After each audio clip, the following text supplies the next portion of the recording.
Google, Amazon, and Microsoft are heavily involved in providing cloud computing to the Israeli military. There are reports of Microsoft employees who work alongside IDF soldiers in creating the technology. That technology has been implicated and is known to have been used in the mass bombing campaign at the start of the invasion. In particular, that killed the first 40,000 people and destroyed most of Gaza.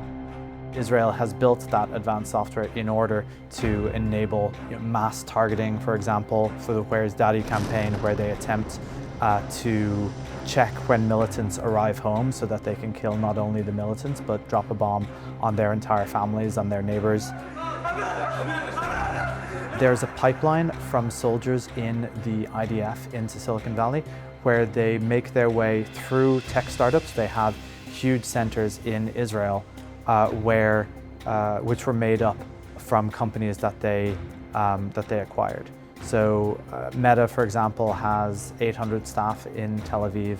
Google has 2,000 people in Israel. And this makes up a significant portion of the internal lobbying. These are the people who decide who ends up controlling our technological destiny.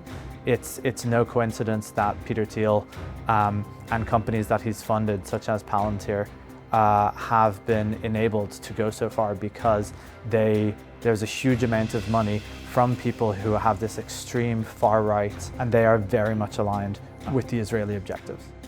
However, some big tech companies go much further and allow policy decisions for Israel-Palestine conflicts to be made in Tel Aviv by their Israeli employees.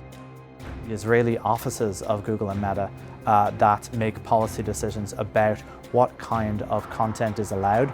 And so they have taken very aggressively anti-Palestinian policies. What happens is that the Israel lobby has labeled anything that is pro-Palestine as terrorists. They call anyone who speaks up for Palestine, they call them pro-Hamas, and then they attempt to use these policies to get speech shut down.